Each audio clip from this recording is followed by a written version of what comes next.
All right, man, Mr. Martin 405 back with another video. Figure I'd make a video, man, on this Seafoam. Seen everybody trying it out, trying to clear out those deposits, those carbon deposits on the inside of the engine.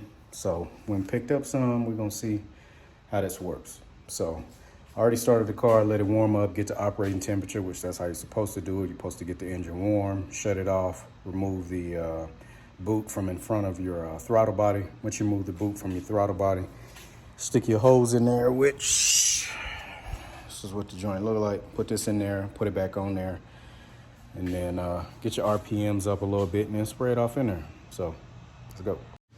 All right, man, so we sprayed half the can in there. Most people that I've seen, they spray the whole can in there, but it seemed like it was taking a little bit. Some debating, I may do it a second time in the other side, because this time when I put it in, which, I'll just show you.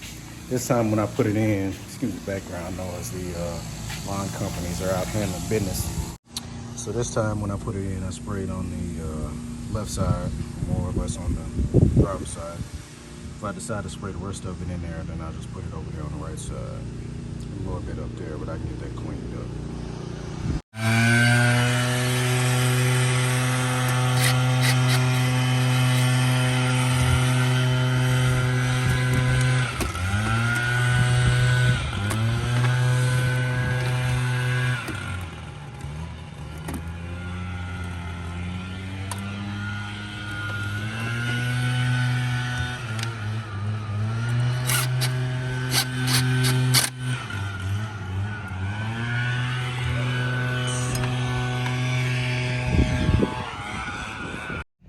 All right, man, so it's been sitting for a little while.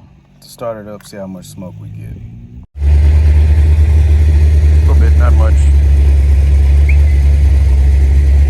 We'll see. Definitely smoking.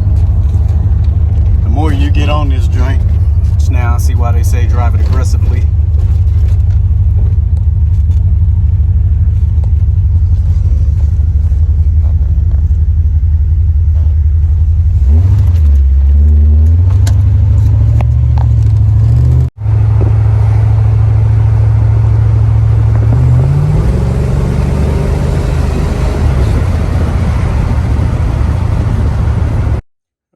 So my verdict is, I believe it actually works. You know what I mean? Cleans out a lot of the components in there that it says it's going to clean.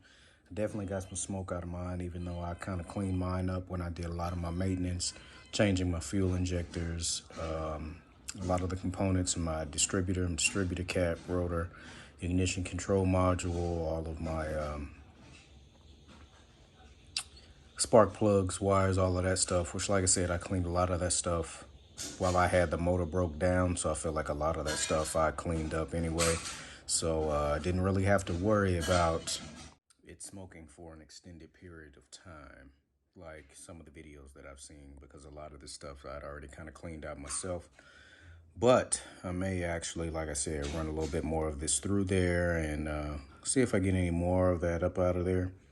I'm about due for an oil change, which they have another product that you actually put a little bit in your oil before you change it, try to help clean that up. I don't know if I'm gonna do that process, but I would actually say it's worth getting and trying just to kind of clean it up, see if you notice a little bit of a difference. Like I said, people that I've watched on YouTube or other videos that I pulled up, you may get another mile or two, to the gallon. So any little bit helps. On top of staying on top of your regular maintenance, all of that good stuff. Like they always say, you take care of your car take care of you. So using some of these products, man, can just kind of help with the process. Now, I wouldn't necessarily say I use all of them, but there's a few of them that I would kind of lean on. I guess I can add this to the arsenal. Also use a lot of Lucas's products. The B12, I forget who it's made by. I can think of it off the top of my head, but use that every now and again. Trying to think of what else that I use as far as maintenance. Actually getting ready to change up my oil, what it is that I use for that. So I'm doing a little bit more research on that. as we speak. For the Durango, man, I kind of just take that to the dealership and let them take care of that, which I'm already running synthetic in that. Don't know exactly what I'm going to go with for the Corvette as far as that oil goes. So still doing my research as far as that is concerned. So, but teach his own, man. Some people say would never use that, don't use it, wouldn't use it, shouldn't use it.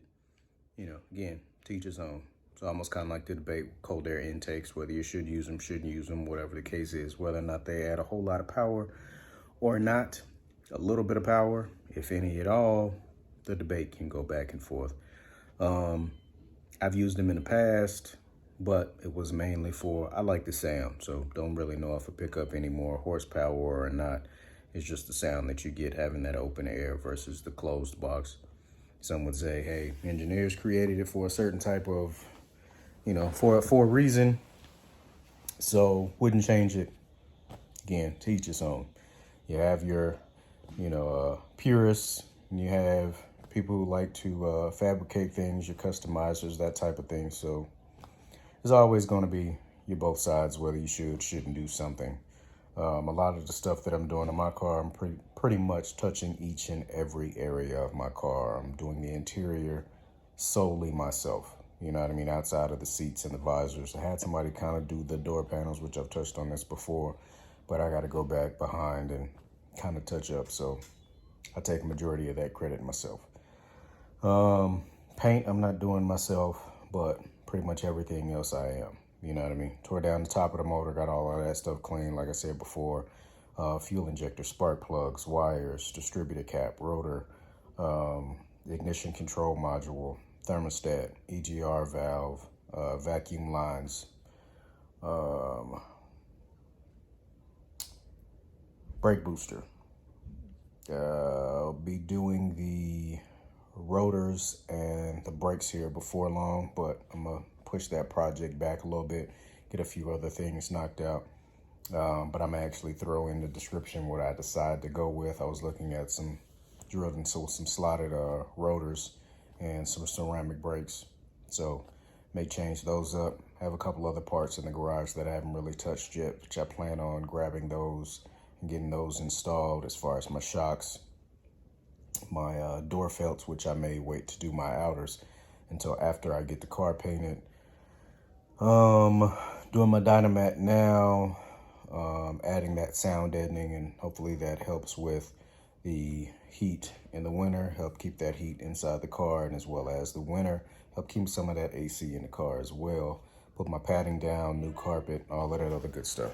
So man, just my opinion. Many people have their own, so teach his own. So I'll stay tuned. Started back up in the morning, check and see how that goes. Getting in more smoke. Stay tuned. All right, man, so it's a new day. Started it up this morning, see if I can get any more smoke. Couldn't. Got smoke while I was shooting the Seafoam in there, as well as after I let it sit. Started it up, the first start up, first few revs, as well as, driving it around, got it a little bit, didn't last very long, and then it stopped. So I'd say it works. Didn't work as good for me as it did for some of the people in previous videos, but I think that's also due to when I pulled old fuel injectors, all that stuff, had my runners, intake, throttle body, and all of that stuff off of there, because I cleaned that stuff before I put it back on there, which I feel like that's where a lot of your smoke comes from, and a lot of that being cleaned after you spray that in there and let it sit, which a lot of those parts I cleaned anyway. But I still got a pretty decent amount of smoke. Plus, like I said, I may run it one more time just to see if there's anything else in there that needs to be cleaned. But for right now, man, I would say it works. I noticed a little bit of a difference. It's not like you're going to gain 30, 40 horsepower or, it's just going to be this drastic change. But like they say, you'll actually notice some type of difference in, throttle response and how smoothly your car runs, which I noticed. But yeah, man, just wanted to throw up this quick video, man, just to try it on my own. Again, you watch these videos and you kind of wonder, well, does this actually work? you know, like I said, may actually run it through again because I still have a decent amount still left in my can. So, and I'll keep y'all updated, man. So y'all stay tuned. Further content on the way. Getting the sound deadening put in before I put my carpet and my padding back in. So y'all stay tuned for that video, man. If y'all haven't already, subscribe, like, share, all that good stuff, man. Till next time. Peace.